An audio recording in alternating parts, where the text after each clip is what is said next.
morning, good morning. Welcome to this special episode or special edition of Virtual Coffee with Francois. This morning I have I don't have the vocabulary to explain, but I think I've got some amazing, phenomenal, inspirational women with me this morning for this special episode. And it's the first time we've had this many guests at one time on the show, so I'm going to be speaking to three ladies simultaneously, and you thought a man can't multitask, but watch this today. So, and if I don't, then we prove that we can't. So that's all good. But thank you very much for joining us live today on this public holiday here in South Africa. If you're watching from anywhere else in the world, welcome. We really appreciate you being with us. Obviously we are in, so this is the second episode in our series of celebrating women. In general, there's a whole host of things that we have planned for the future and things like that, where I really want to not just showcase women, but also, my coffee just arrived. How fantastic is that? I hope you have your coffee, by the way. Sorry, I'm interrupting myself. But really have a lot of things planned and seeing how we can get the message out there. And also, I've been of the belief that the future of financial planning in the world will be women. And so I want to talk a little bit about that. I'm very privileged that all three ladies that are with us today, I don't know if it's coincidentally, I guess they all had their path and what they wanted to achieve, but they are all certified financial planners. So that is amazing. They play in different areas of the industry, but really, really amazing to welcome the three of them. Before I introduce them to you, let me just say a quick good morning. Kobus, good morning. Johan Oosthuizen, that's one way of getting you back, Johan. I get your friends on the show and then you also show up. So welcome, good morning. Jaco, goeiemorgen, good morning. Siba, good morning. Siba was our guest on Friday. Good job, Siba. So if you haven't checked that out, go check it out. It was Friday's episode. Terence, good morning, ladies, Francois and everyone. So I don't know who the everyone is. I guess everyone else. But yeah, good morning, my friend. Chad van der Walt, goeiemorgen. Denise, and we've got Louis van der Merwe. Good morning, Louis. Always nice to have you with us. And then also Rizan Oosthuizen. Rizan, you're giving Kobus a run for his money, not missing an episode here. Khomotso, good morning. Casper and Kuvendra, the three of you are also been very, very active in the community and taking part and watching live. So thank you very much for that. I deeply appreciate it. Alrighty, so just some quick announcements because we've got lots to talk about, and just a warning: this may run over time. I don't know. I'm going to try and manage it to an hour. But let's see what happens. First thing, my wife calls this the Justin Timberlake because now it does whatever it wants and I don't care anymore. So have a laugh with me. But let me just get you to the banners. Please, if you haven't subscribed to the channel yet, thank you very much. I think this morning we were on 611 subscribers, heading for 700 now. So if you haven't subscribed yet, please do so. I deeply appreciate it. And then just a quick announcement for tomorrow's guest, because obviously the show is happening on Tuesdays and Fridays, and today is a special episode. So I want to invite you to join me tomorrow, myself and Bernadette Rigney. This is a lady that is going to blow your hair back as well. She's got a phenomenal story. I'm going to call this one Fabulous Ability, and you will learn why. So, really looking forward to hosting Bernadette on the show tomorrow. So, tomorrow morning, 8 a.m., join us live for this one. You can't miss this. Trust me. You can't miss any of these episodes, really, but really make a plan to be tomorrow morning at 8 a.m. Alrighty, so, let me get into this and see if I've got the technical skills to manage all of this all at the same time. First up, I want to welcome, quickly, let me just see. So I will bring up, let's say good morning to Lelane. Lelane, good morning. Good morning, everyone. How are you, Francois? You'll manage us, don't worry. No, I'm doing good. Thank you, Lelane. Thank you very much for being here. Yes, and the coffee, please, ladies and gentlemen, please, I hope that you're drinking coffee. Yes. With that, good morning, Lelane. I also then want to say good morning to Carol. So let me say good morning to Carol. Lenzi, good morning, Carol. Morning, Francois. Morning, everyone. Thank you very much for joining us. I'm really Okay. excited about this. I say that is not coffee. I just want to mention that is proper lemon water. Lemon water for now. For now, yeah. Alrighty, and then Mariette Tappan. Good morning, Mariette. Mariette, you just need to unmute yourself because you muted and I can't unmute you. I'm sorry. If you mute, then I can't unmute. But if you can just unmute, then we can say hi to you. So sorry for that.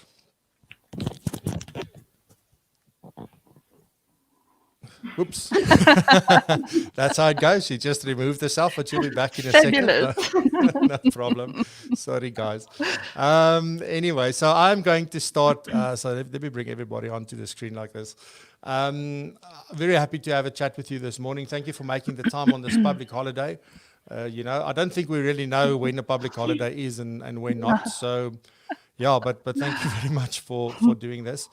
Let's start off just briefly. I mean, most people in the industry would obviously know who you are. They've somewhere seen you either on LinkedIn or in person, been involved with the FBI somehow, or So we definitely have. I've seen you all around quite often.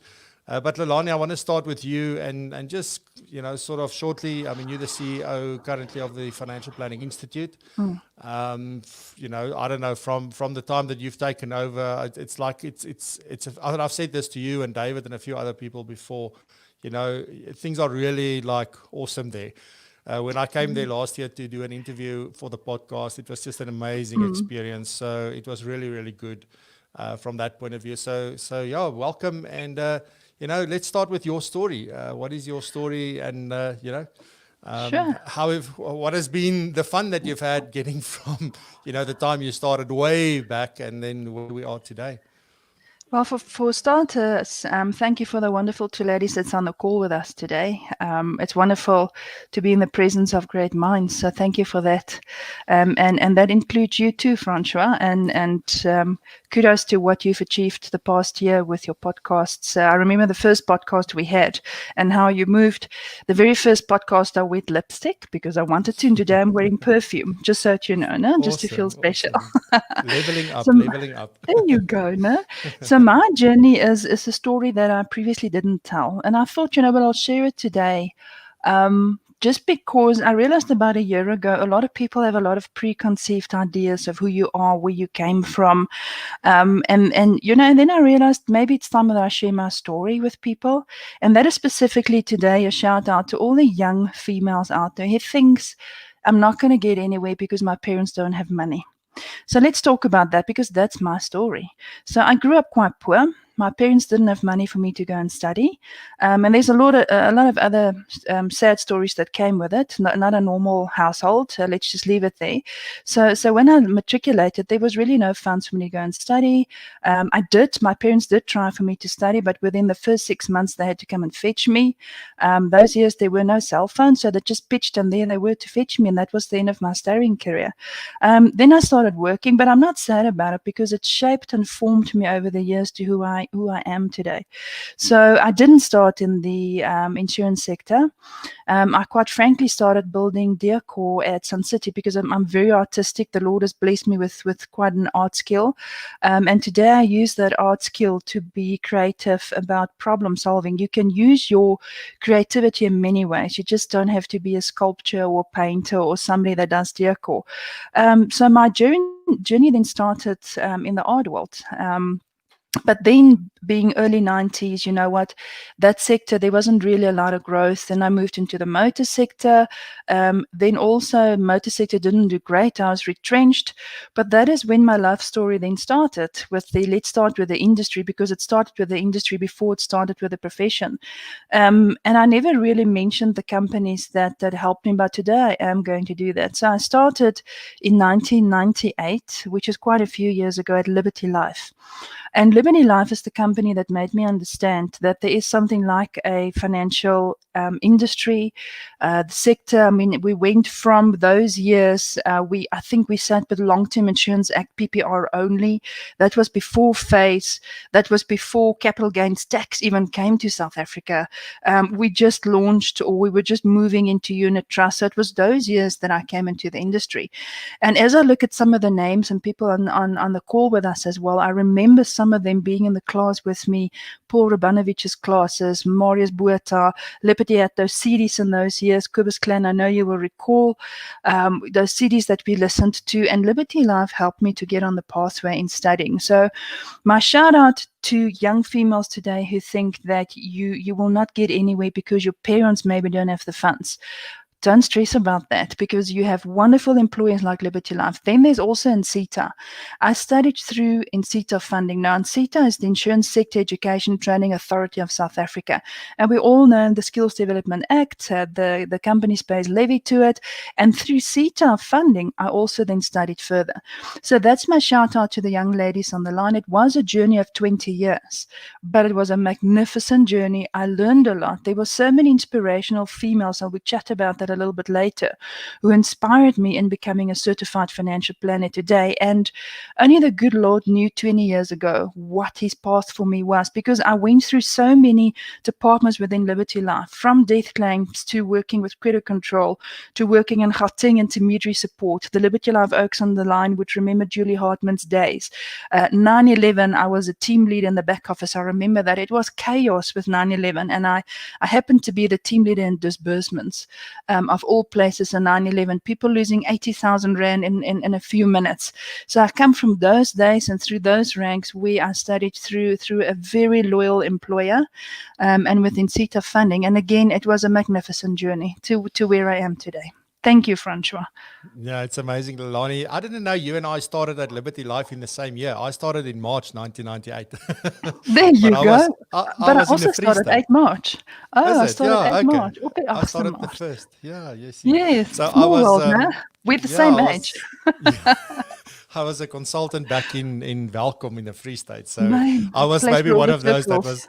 I was maybe one of those that complained about the disbursements, but let's leave Most it at probably. that. Alrighty, so then Carol, I would love for you to share your story with us as well. Lelane, thank you very much for sharing that with us. Carol, what has your story been, and what has your journey been like to date? Sure. Okay. Thanks, Francois. Lelane, I think that's an amazing story. My story is very similar. I came from humble beginnings. I think a lot of people think that you've actually been given things on a silver platter. So I left school very similar. Didn't have funding. My parents were divorced. And basically, it was straight into the workforce, straight from a trick into the workforce. I started off at Sage Life. So maybe some of you remember Sage Life. And in the actual department in Sage Life doing, the basics. So because I was good with maths at that in high school. Don't ask me those formulas now because I wouldn't be able to tell you. But yes, from there, Sage Life was, my start for about 5 years. And then I moved on to Alexander Forbes, where I was with Multi-Rand Investment Solutions, probably for about 7 years. And, just carried on. I think I started studying IMM, so the marketing management. I was also very creative, wanted to get into advertising and so on. Sorry, I've got a frog in my throat. And from there, I think, started with the IISA, doing a lot of, the CRP, which was the basic stuff, all those courses leading up to the higher certificate in insurance studies. So it was just a natural sort of path, being in the insurance industry, sort of moving away from our passions, which I wanted to do initially, getting into advertising, marketing, and all of that. I went into the insurance studies. And then I left Alexander Forbes. Okay, so I'm not that young, although I might look young. So this was around 1998, I think it was. Let me just think. So that was with the market crashes and all of that. And I went to, let me just think now. I can't even. So from 1998. I have to backtrack now. After Alexander Forbes, okay. So a real life story. What actually happened was I started at Alexander Forbes in 1998. I left Alexander Forbes in 2008, sorry. This was the market crash. And I was actually retrenched. I was 7 months pregnant. But this is part of my journey. You know, I sort of used this as a learning curve. It was a stepping stone to greatness. I had to build myself up. I was at home. I was looking after my children, and I had to get back into the workforce. And so I started off at a company, well, in the benefits at work department at Momentum, doing contract work and so on. And from there, I moved to an independent financial planning practice where I found my passion for the industry. I started studying. I actually registered for the CFP exams in 2006. And because of the craziness of motherhood, I didn't pursue that until about, I think, 2012, when I went back into studies and I completed my CFP in 2014. So why I'm telling you my journey is because it wasn't very easy, you know, going through motherhood, going through you know, everything, you know, from being a mother, trying to get the household up and running. But I just kept on. I kept on pulling myself out of those trenches, and you know, from there I went to another independent financial planning practice, and then it was last year I gained a lot of experience. I loved what I did. I was more in the corporate field, advising corporate clients, and I felt something was missing. Something was missing for me, and I made that decision to go and start my own financial planning practice. So what I wanted to do was I had a passion for financial wellness, for all of that, so helping people. But I had to create something, the hospital.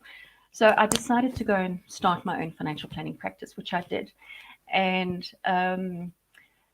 you know, it was earlier this year. I came to the point, well, is this really for me? And this is where my journey goes to a different path. So I decided to sort of cancel that project because I found that, you know, it was just not what I wanted to do. So, and I'm on a different journey now, so I can share that with you as well, Francois. Cool. Yeah. So we'll get to Yeah. that one. Yeah. So thank you very much. Yeah, it's an interesting story, you know, just to listen to everybody so far. And I'm really excited also to hear, Mariette, obviously your story. You know, I think you've, when I met you in person, because I always knew about Mariette, and Mariette and I actually, we served on a committee together at the FBI, sat next to each other, and that's sort of how we got talking. And then I got to meet her for coffee one day, and she told me these amazing stories about her life, and so I'm really looking forward to, no pressure, Mariette, but I'm really looking forward to hear your journey and your story. Well, thank you, Francois, and you know, all the wonderful ladies that's on, you know, that is sharing their lives as well. Well, I don't know where to start, Francois, but I think from young I was I was in standard 7, and I started working in the chemist, and then I ran a shoe store for you know, for some entrepreneurs. And I was, you know, actually wanted to have my own game farm. And my dad said to me, okay, well, you know, if you want to be a game ranger, you would have to first have the farm. I ended up doing vehicle marketing, but I paid for my studies by doing modeling. And at that time, for the Cotton and Wool Board, we traveled the world. And so I was able to afford to pay for my own studies. Where I jumped into the world of fashion, you know, worked in New York for a couple of, you know, for a year. That was quite an amazing experience because I was in the Big Apple, and that also taught me a lot of life lessons about, you know, being independent, being a woman in a big city, So I got back and started my own export, import, and marketing business. And that was also very excited. I was the first person to sell goat's milk powder to allergic children, and everything that my hand could touch, I exported. So if you were in the way, I probably would have sold you as well. But so that was very interesting days, and I found it very exciting to work with business owners and seeing how they manufactured their product, but it was difficult for them to market it, and that's where I came in. And so the world was the world was amazing. I did go through ups and downs, but what changed my life a lot was well, obviously there was two big incidents. One of my partners, he passed away in a motorcar accident. And that was where I first got to know about the value of insurance, because we got to, we had a bit of partnership agreements, which was really very small and not even adequate. But we were able to pay his wife at that time. They were just married for about 6 months. So that was a very traumatic time. That was a very traumatic thing that happened in my life. The next thing that happened that was very, and I so much thought about the time that we are in now, and that is we had two of our very large suppliers or buyers, from Taiwan and from Hong Kong on the Helderberg. So we were going to sign one of the biggest contracts with a very well-known brands in South Africa, and we were also the biggest granite exporters in South Africa at that time. But I remember the day, I think it was in November 1998, 1997. I was, waiting for one of my directors to go and fetch these buyers on the airport, and having to find out later that the Helderberg fell, and that was a lot of my dreams that fell into the sea with those poor people. And that made me having to change my career, having to change my life, because the sanctions came in. And the one thing that I said I would absolutely never do is to sell insurance. And my insurance broker always said to me, Mariette, if there's now one industry that is very humbling, that is very rewarding, and serving people, then that is the insurance industry. So lo and behold, that is where I ended up, because I couldn't work late hours. I had my first child, and I think very similar to you, Carol, I got divorced, and I had to really find another, I had to just make ends meet. And I ended up with Liberty Life. I wouldn't say at what age, at what time, because I think, that will give my age away. But so Liberty Life seems to be the flame in the room today. And I was very excited, but it was very scary. And, it was a struggle for me. I really, really struggled, because there were many things which I realized I had to, to adapt. And I thought selling insurance was going to be easy, but it really was not easy for me. I then soon realized that I had to differentiate myself. I had to make sure that I get my CFP. I got the ILPA at that time. It was 1987, I think, 1997. And so I've journeyed my life and always tried to reinvent myself, always tried to be me. I realized, I think it was about 3 years in down the road, that I realized this is not for me. I'm going to just throw in the towel. And I did that many times. Many times I felt that this was it. I'm just not cut out for this industry. And every time I just persisted, I persevered. I realized I had to build my own brand, being who I am, and being my caring self. And so my journey has just proceeded to always try to serve my clients better, find new ways to be creative. And bringing up my children in the background as a single parent, with being in a very male-dominated industry, it is not. It is a hard industry to start with, and I'm so happy to see that a lot of women are entering into the business. And I agree with you wholeheartedly, Francois, that there hasn't been a better time for now for us as women to bring ourselves to the industry in a unique way. So I hope that gives you a little bit of background of who I am. I also, in terms of always trying to be different, getting the certified transitionist planner qualification, but that's once again just to serve clients better. Enough of me. Awesome. Thank you, Mariette. I really like when I heard that story for the first time about the Helderberg, it was like, it felt, I don't know what that must have felt like, to sort of, you have all these dreams and it's about to even get bigger.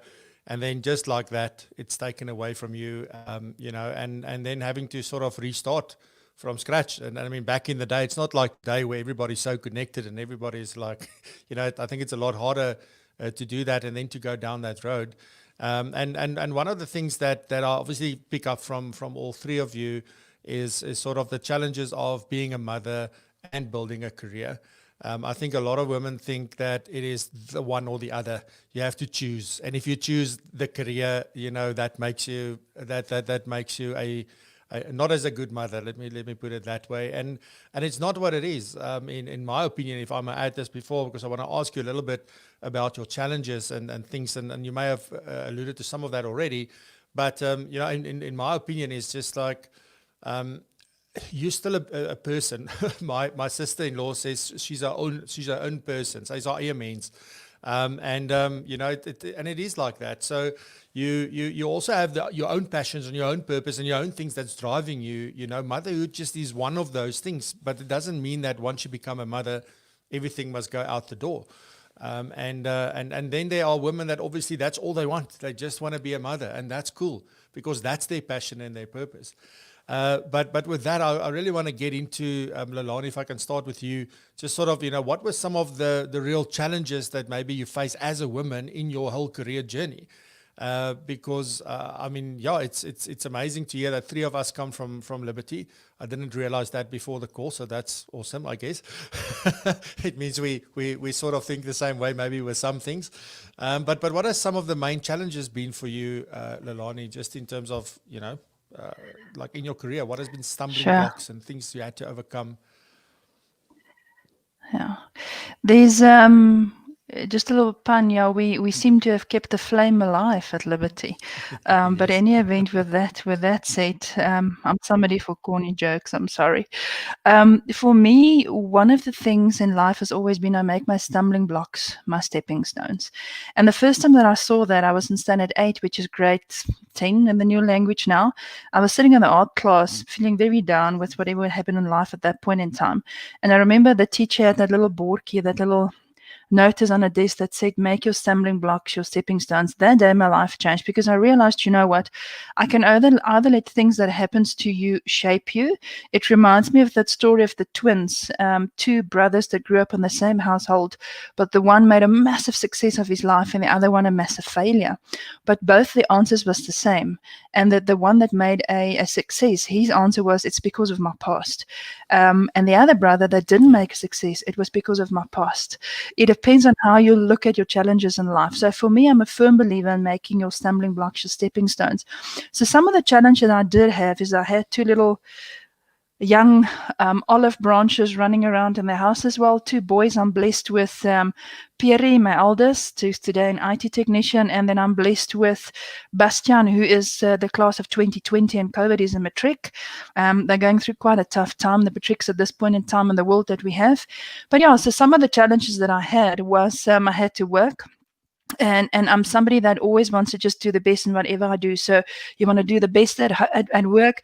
You want to be that wife. You want to be that mother. You want to be that counselor. So at that point in time, I relied quite a lot on my strengths, which was to naturally swim through it. You can make it, So I didn't have a lot of sleep, because you had to study, you had to work, you had to cook, you had to make sure that the homework was done. So yes, so some of the challenges was definitely being a full-time mom, full-time time working at Liberty Life at that point in time, doing all your studies and just making sure that you get through everything. So that was some of the biggest challenges. But just in my challenges as a female in the industry, in the early days, it was quite difficult for a female to come up through the ranks. I mean, there was always this dominant male feeling that you would get in the insurance industry, and you always had to, as a female, sort of talk louder, had to wear brighter lipstick to be noticed. And it's unfortunately the way that it is. You have to make sure that you make an impression. You had to talk louder. But at this point in time, I must tell you, the industry definitely changed. If I reflect back over the past 20 years, it has really become a much easier environment for a female to come in. And these days, I must tell you, I do not experience what we've experienced plus minus 20 years ago, when it was still quite new for a female to come in. I think some of my biggest challenges, and I'm sorry to say this, wasn't necessarily males that made it difficult for me, but it was females, who's continuously in competition with each other. And I would always then just step back and say, okay, I know what my journey is, I know where I want to be, and I just kept focus on what it is that I want. So for me, it was always stay focused on what you want. If you know where you want to be, it's just a matter of swimming through the water, taking the road of least resistance, just flow like water, go where water goes, go where life goes, and stay focused on what it is that you want. I knew from the moment that I started, because Prem Govender introduced me to what a certified financial planner professional is, and I looked at it and I said, but that's what I want to be. I love the values, I love the ethical system that they subscribe to as a CFP professional, and I knew what I wanted, and I was going to get there no matter what. So yeah, there was challenges, but you need to remain focused. Don't lose focus. And also, I have to use this opportunity to say that I'm married to the best friend in my life. We've been married for, he'll kick me now, I think 26 years, 25 years, a long time. But that's the best support I've ever had. I've had a husband, same one, throughout my whole life, known him since high school. Best support I've ever had. So I was lucky to marry my best friend. Now you're touching such an important point now, Lelane, because my wife and I talk about this quite a lot, that it's not a one-way support. No. It is a both ways. Like, the same way he supports you, you support him, and that's what you need. Yes, you can start alone, but to really go through this journey, it's much better and easier if you've got people who really have your interest at heart and really support you in the same way that you do for them. Yep. Yeah. So that's crucial. So that's awesome. Carol, from your perspective, some of the things that you find, that's been very challenging maybe during your career. Have you had some challenges, things that you had to overcome, being personal or in your career itself? Yeah, Francois, very similar to Lelane. I think the challenges of getting through school, fortunately, I was a bright kid. And, after school, it was, I left the household, I think, when I was about 19 years old by choice. And I started off, and I think I've gained my independence from a very young age, because of all the changes in life. So, during my childhood, that actually helped me build resistance and resilience, to actually get a step in life. So forming that boundary. So all those challenges that I went through in life was, I learned from. And, I started off, and I think very similar, and I can relate to Lelane. It wasn't necessarily the challenges of the male dominance in the insurance industry. It was the females, unfortunately, not currently. So I found the world actually changing of late, where females are supporting each other together with the men as well. But I think, let's say about 20 years ago, it was sort of a dog-eat-dog world, where females believed they needed to be dominant to their other counterparts. And the more you, the louder you were, the more dominant you were. over especially the females. I'm talking years ago. So, but you carry on, and I think that the challenges, as I expressed, of being retrenched, but pulling yourself back up, using those as stepping stones. So I am who I am, and I've actually learned through all of that, through the years. And just for people to know out there, especially females, that you need to use those challenges as stepping stones for your future. Yeah, and yeah, so both you and Lelane, as now mentioned, a thing that I want to get back to. I must say, so when I started working, I started at Standard Bank in 1994. And so I finished matric in 93, then started working at Standard Bank in 94. And I started off in a very small branch. But half of the people that worked were female, and half of us were, well, actually, I think we were in the minority there. It was me and the branch manager. I think the rest were all women, now that I think about it. And then I moved to Welkom, and what you're saying now is like, so I didn't think about this before. But do you think that, the fact that women were really like sort of the main competitor in that environment, or they weren't supporting one another back then, is simply because the opportunities were so few? And you had to work so hard and stand out, and then you've got to compete with this other woman who's doing exactly the same. Do you think that is mainly because it's not like women don't love each other? It's not that. It's just was a factor of the circumstances. Yeah, Francois, I think it was a very, that the competition was very, or the females in the industry, it was very thin in that particular sort of space. And I think the females thought they had to be like men.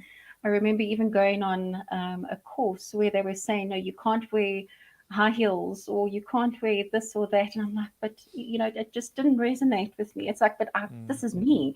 I am who I am. If I want to wear high heels or open shoes, let me do that. It doesn't matter if my toes are hanging out with nail polish, as long as it's groomed. But it was and I'm talking maybe 15 years ago, you had to wear closed shoes. You must wear a shirt, or a jacket. And I thought, but, I want to be feminine. I want to be me, so. So on that note, I want to jump to Mariette, because now, I mean, this is something that Mariette has also alluded to a little bit earlier, to say, I am who I am. I know who I am. I mean, that's a very important thing to have, is to know who you are.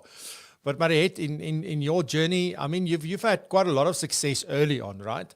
And then the Helderberg happened and everything, and you had to restart from scratch. And it's amazing that you so open to say, you know what, I wanted to give up multiple times in this industry. So what has been some of your challenges, as a woman specifically? And also, I think, working with business owners and that, if you give them advice, etc., how was that received? Just maybe your experience from that.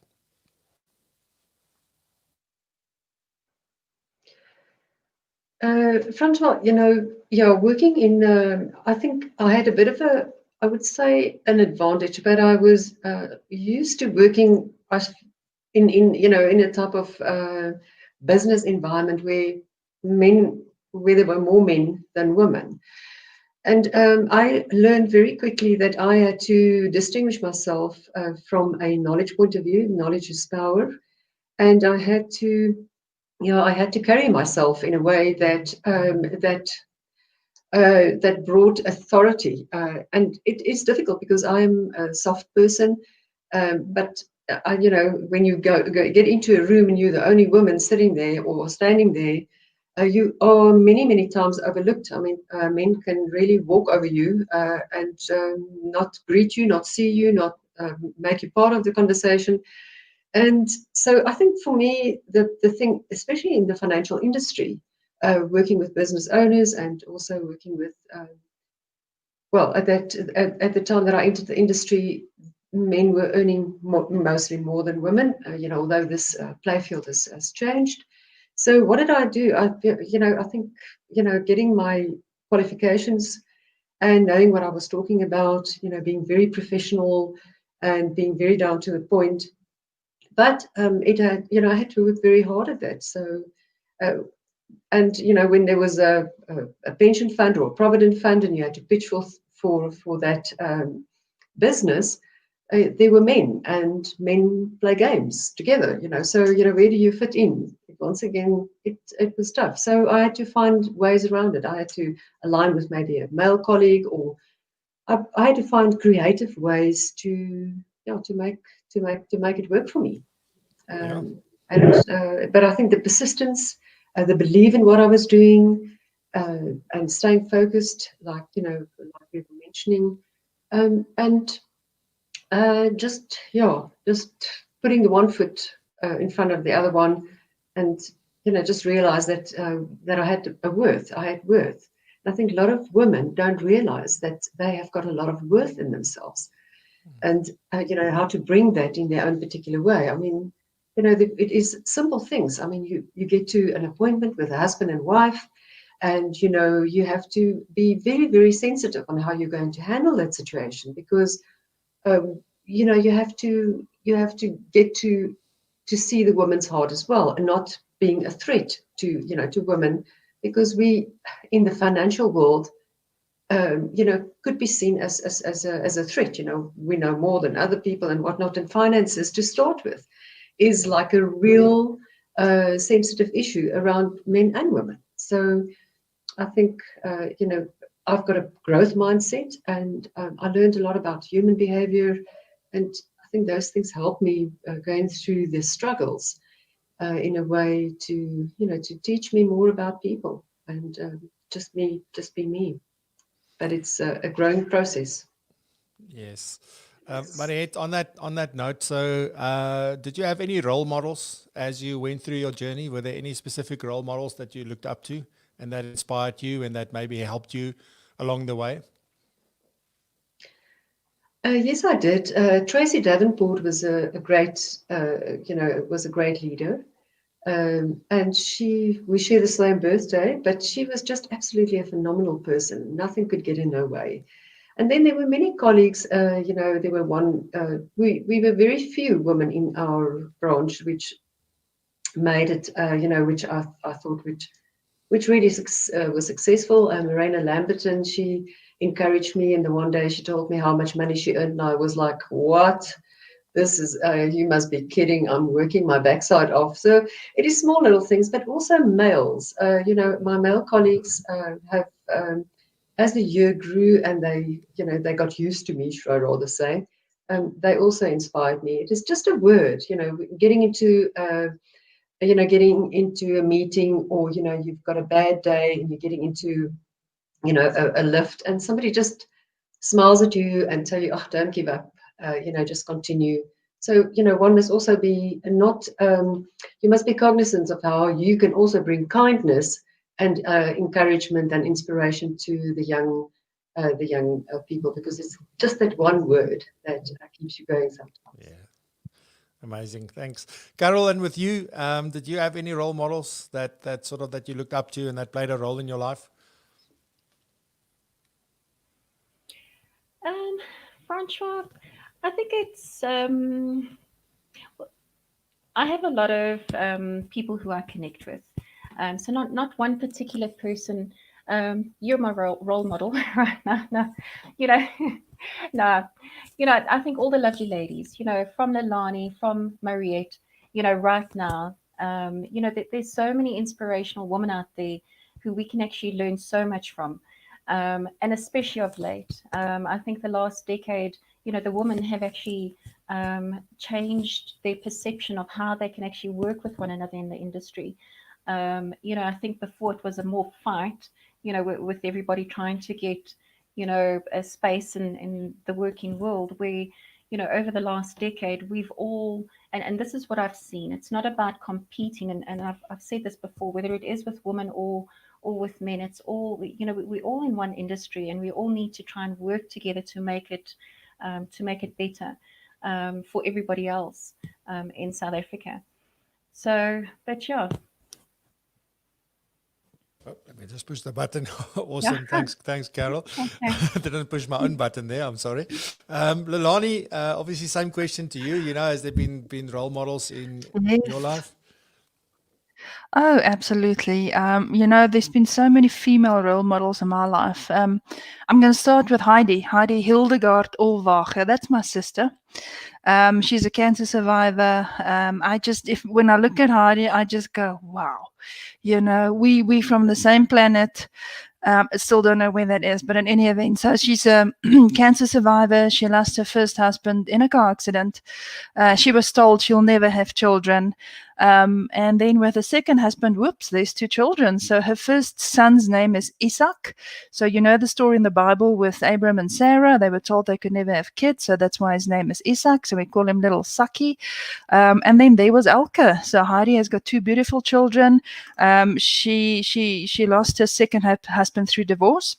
But she then pretty much raised 2 children and took them through high school herself, and she's paying for Elke's studies as well. But then she did something that completely blew my mind. I don't know whether I'll get there. Maybe, I don't know. She bought a Eysterpaard. She bought a Harley Davidson. So I went like Heidi, older than me, 6 years, maybe 6 years from now, I can ride a bike. My husband taught me how to do off-roading, so I can drive a KTM, or what they call a ATM, apparently, because it's very expensive to fix it. Yes. So I can drive a KTM, but not yet a Harley road bike, no. So my sister, definitely one of my biggest role models.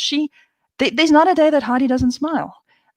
There's just not a day that she doesn't smile. So Heidi, then coming closer to the industry, I definitely have a few role models there. I mentioned before Famida Zing. No, I didn't mention her yet.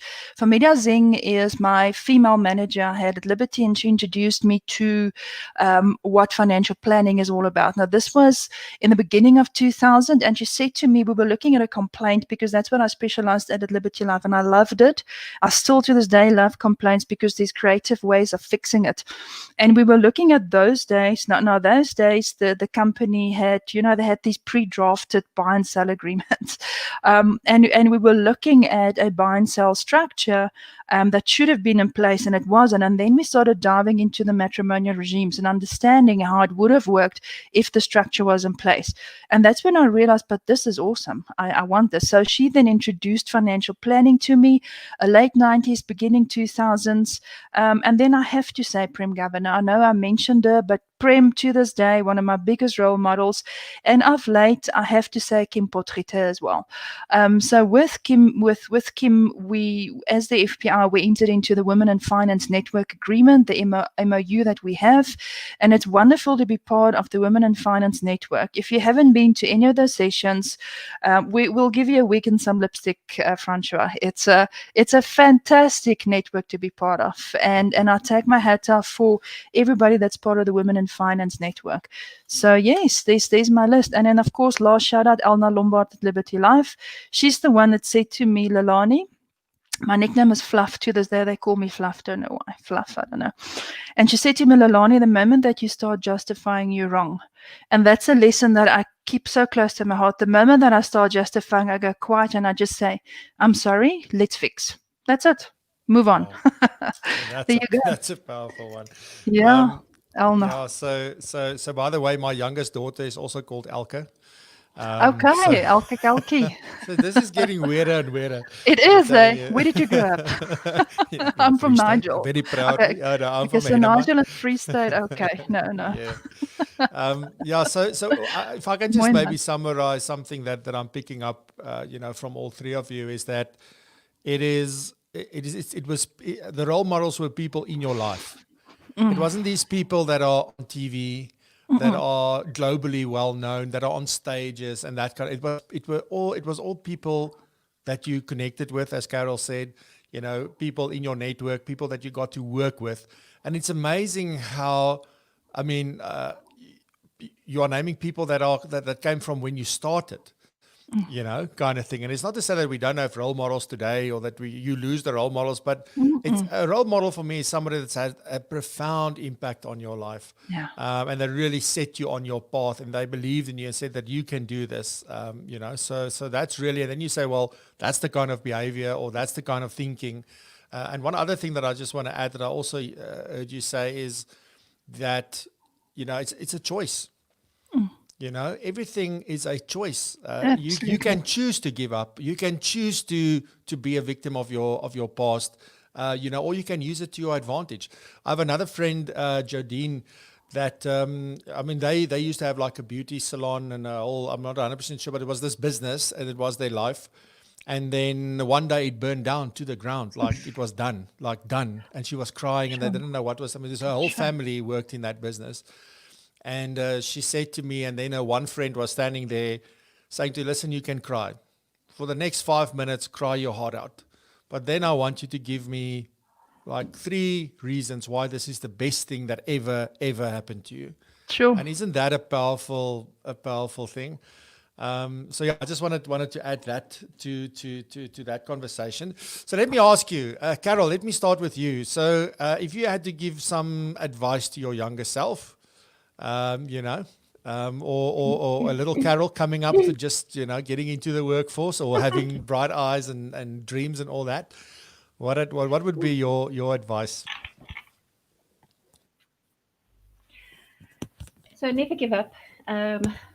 Always follow your inner heart. Don't listen to the sounds out there, the voices of everybody else. Stay true to yourself. Be who you are, and be yourself. Don't try and be anybody else. So there's a lot of people out there who are obviously trying to find themselves. Be yourself. Find yourself. Find out more about who you are, and less about what everybody else wants to be. It's about be authentic. Be authentically you is, I think, a nice sort of slogan, if you want to call it. Yes, I love it. And it's hard, eh? It's not easy to be yourself and to be authentic because you think everybody wants to put you into a little box, or there's a little, this is the way I should be and this is the way I should act. And and often when you are yourself and you are your authentic self, initially it may push people away until they see the true you, and then they get attracted, and the right people will be attracted by that. That's my belief anyway. So I think that's awesome advice. Thank you, Carol. Mariette, so same question to you. If you had to give advice to a young Mariette, before the Helderberg sort of went down, and where you are today, or even to your daughter, whatever, what kind of advice would you give a young lady today?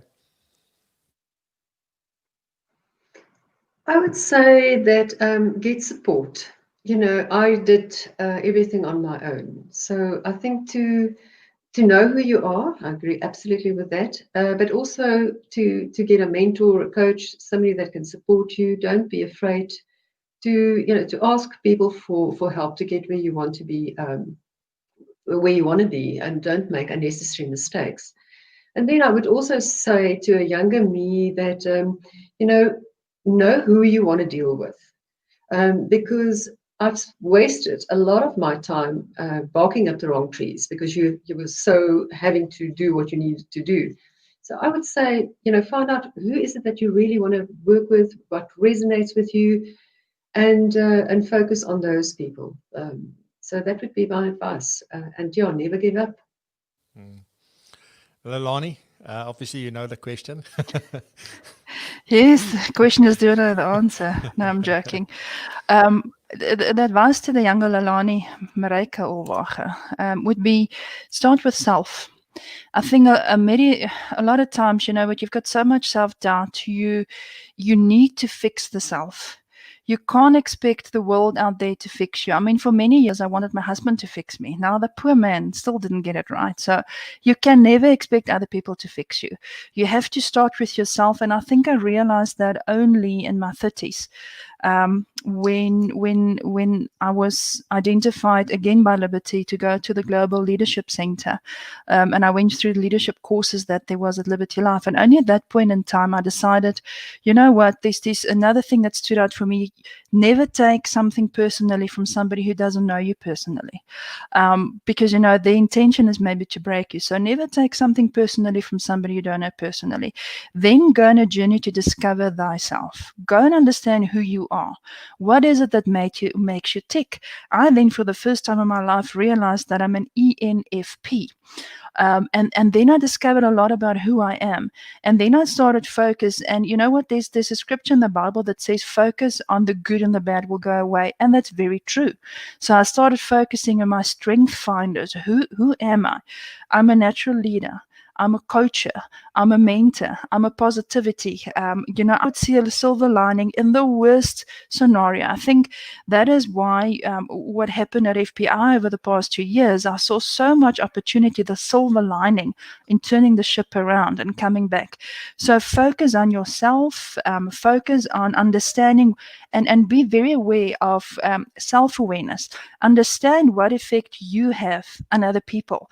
Until you understand the effect you have on other people, you're not going to understand who you are. So start with self, and you can never expect other people to fix yourself. You have to fix yourself. And I think that's my advice to people, is get to know thyself. Yeah, wow. So again, Lelane, this is getting weirder. So my life-changing moment was at GLC. So My motto. Genius. I promise GLC. you, at GLC. Yeah, it was an amazing, that was the best 2 weeks of my life. That's where it hit for me as well. Yes. Yeah. So yeah, very thankful for that. Anyways, Me too. let's not get into that. Okay, This is gonna getting become a very 3-hour weird, guy. Yeah. All right. So Boy, man. then I want to ask, has there been any, if I look at the amount of lessons that I've learned during this whole pandemic, COVID-19, and I don't like talking about pandemics and COVID-19s anymore. Even when I wrote an article now for Money Marketing, it started off with the sentence that contained the words, and I changed it because I don't want to, it doesn't matter what the situation is really, but this was an amazing opportunity to learn new things, to become aware of things, and to work on ourselves and our businesses and all this kind of things. So what I want to ask each of you is, what has been particular lessons or experiences maybe, or even like light bulb moments that you've had during this whole COVID-19, from a personal, finance, or a business perspective? So Lelane, can we start with you? Yeah, sure. So the first thing that COVID-19 has taught me is, the first 2 weeks, everybody went like, hey, we're in lockdown, we're going to get a lot more work done. I work harder now than I've ever worked in my life. I don't know if anybody else experiences this. And I had to, at one point in time, start switching stuff off. So because if people don't get hold of you on the cell phone, they'll try LinkedIn, then they'll try Facebook, then they'll do email, then there's a smoke signal from the west. So I've learned to just plan better. You need to understand what is urgent, what is urgent, important, what is important, urgent, and what's just important. So you have to come up with a way to prioritize what it is that you need to do first, because everybody wants attention at the same time. But what I've also learned is that we need to be a lot more agile. In other words, we need to adapt faster, change faster.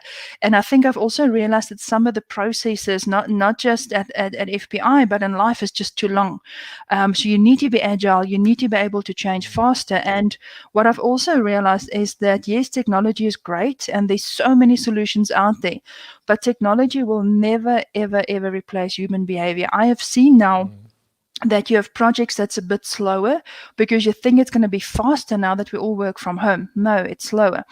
There's a fantastic opportunity in still having face-to-face contact with your team, stay close to your team, and there's a great opportunity in understanding human behavior. What is it that makes us tick? It's definitely not technology, and this was a great opportunity for me to start understanding human behavior a bit better, but it also made me realize, and we're in a global scale, busy looking at that from the Financial Planning Standards Board side, to understand how do you make the curriculum a bit stronger on human behavior as it impacts on human, behavioral finance, for instance. So there's a big portion of the human mind and human person. That's what COVID made me understand, that we still need to understand. There you go.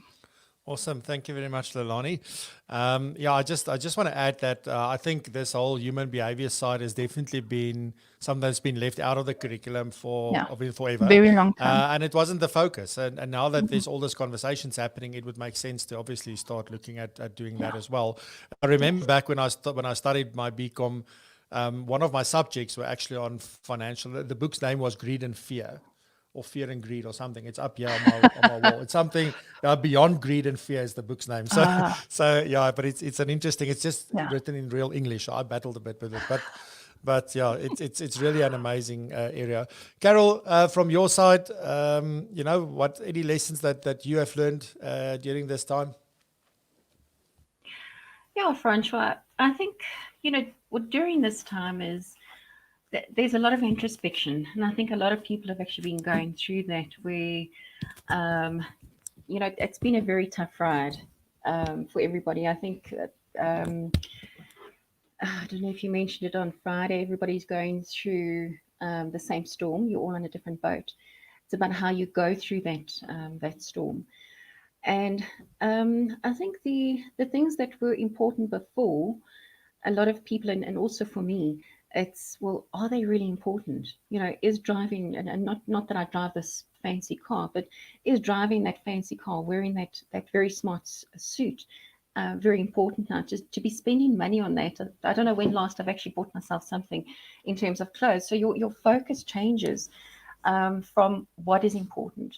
So nurturing the relationships. So focusing on the smaller things, the more important things in life.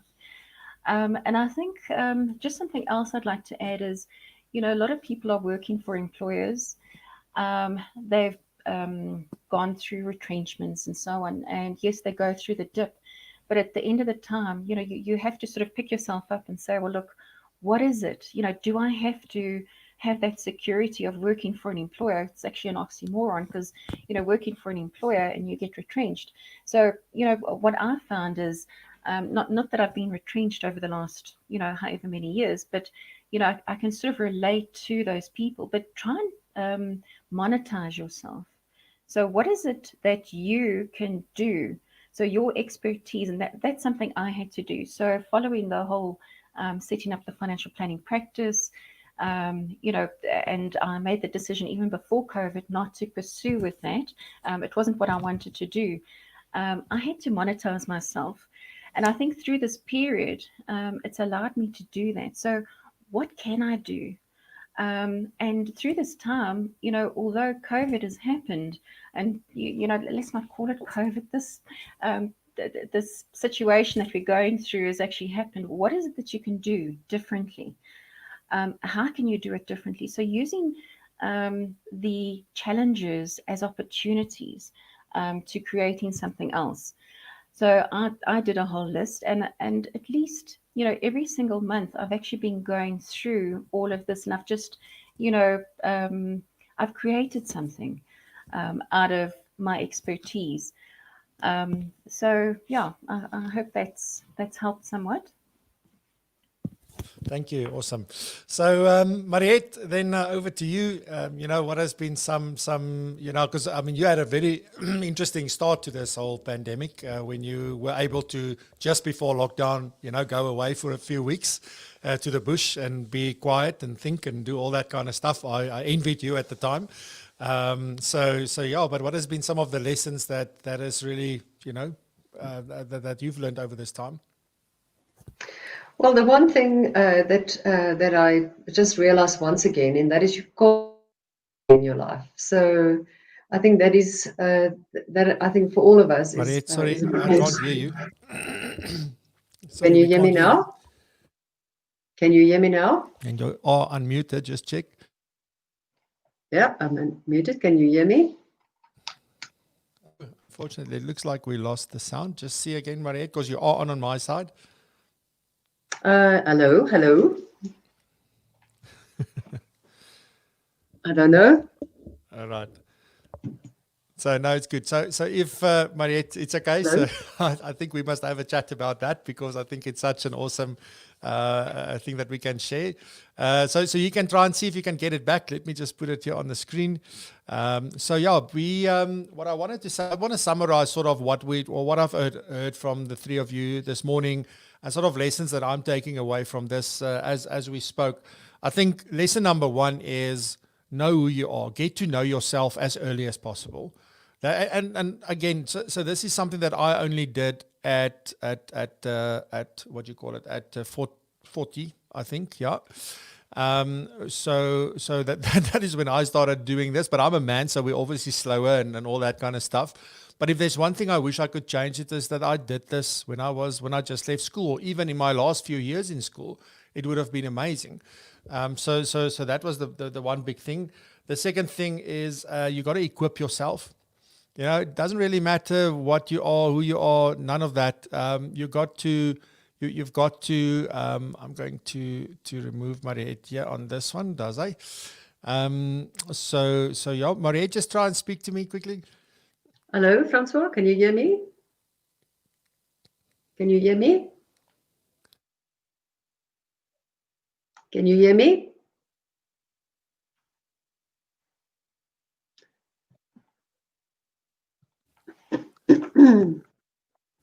Anyway, so let me continue. I'm not sure because I can't hear Mariette. So I'm not sure if everybody else can hear.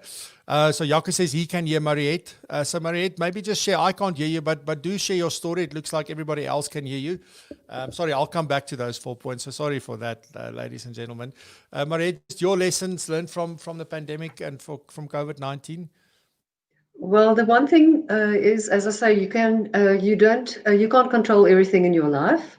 I think one has got to. I had to ask myself what really matters. I had to look outside myself, and then I learned how to prioritize better. And the one thing that helped me a lot, and also which I think we all need to do, is to live mindfully. And mindfully in the moment, mindfully with our relationships, mindfully of what we do, and how do we want to make a difference. So for me, that was basically it, and also learn how to be anti-fragile, because we are very fragile when life happens and when things are all up and down. But that for me was it. And from a typical transition point of view, there's the three things I think we need to ask ourselves. The one thing is, what do we want to protect most? And the second thing is, what do we need to let go of? So there's a lot of things that we do that doesn't really matter. And get rid of it. Every Thursday, quit something.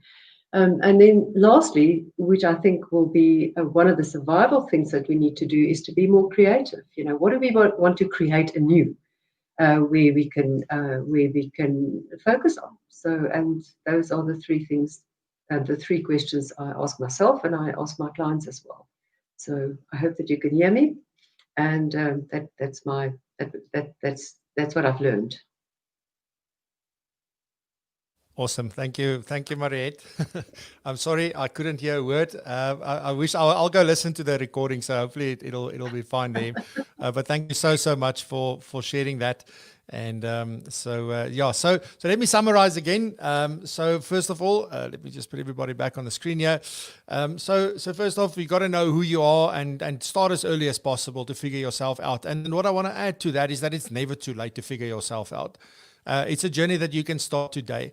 It is one of those things that I always said about this profession and this industry, is that you could have maybe not done something in the way that maybe you should have, or you wanted to, or whatever. But we always have the opportunity from today onwards to make that change. Very few industries or professions or businesses or that allows us to do that.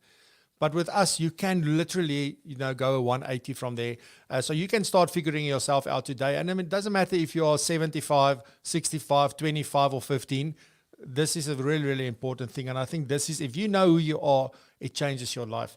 So that is important. I spoke about this in a few episodes where I shared my own journey.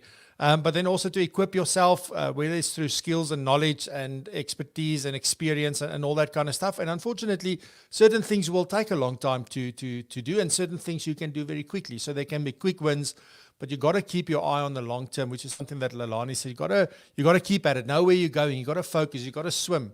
So that was that. Then the other thing that I wrote down here is that absolute confidence and self-belief is non-negotiable. Got to believe in yourself. When there's naysayers or there's people, oh, that will never work, or you're never going to be able to do this. And unfortunately, that happens to us from the time that we are children, often. Sometimes it's your parents, sometimes it's friends, sometimes it's just, I don't know, just something that you see and you start believing that it's not possible, where in fact it is. So that is another one. And then also, so something that as you go through life to attain your own wisdom, because wisdom is when knowledge and experience really comes together, and there's something like a bigger light that starts to go on. You get this wisdom where things just, you operate from a different place. But while you're on that journey, because unfortunately wisdom is one of those things that takes time, but then use the wisdom that you are surrounded by, because there are all these good people in your life. And that is sort of my summary for this morning. Mariette, thank you very, very much for joining me. I really enjoyed it. Any last words from you, Mariette? I would just say that that one has got to believe in yourself. You've got to find out what really matters to you, and you've got to live your purpose on a day-to-day. Go out there and make a difference in the world that we live in. That's from my side. And thank you for the opportunity. Then Carol, any last words from you? Yeah, Francois, thank you for this. I think I've actually learned a lot from the ladies on the show as well. Thank you so much. And I think it's, if I can just leave with the words, follow your passion. Don't go with the flow. Find out what it is that you want to achieve in life. Focus on what matters at the end of the day. Good stuff. Thank you very much. And then lastly, Lelane, last words from you. I'll leave you with a few words, and that is know who to listen to and who not to listen to. Know who to trust and know who not to trust. Thank you. Good stuff. Ladies and gentlemen, thank you very much to the three of you, Carol, Lelane, and Mariette. Thank you so much for your time today. I deeply appreciate it. Thank you. Please remember, tomorrow morning at 8 a.m., I'm going to be talking to Bernadette Rigney. Don't miss that one. We'll be here 8 a.m. live. If you do miss the live show, please watch the recording. And on that, I wish you all a fantastic Monday. Enjoy, and we'll see you soon. Thank you very much for being here. Thank you.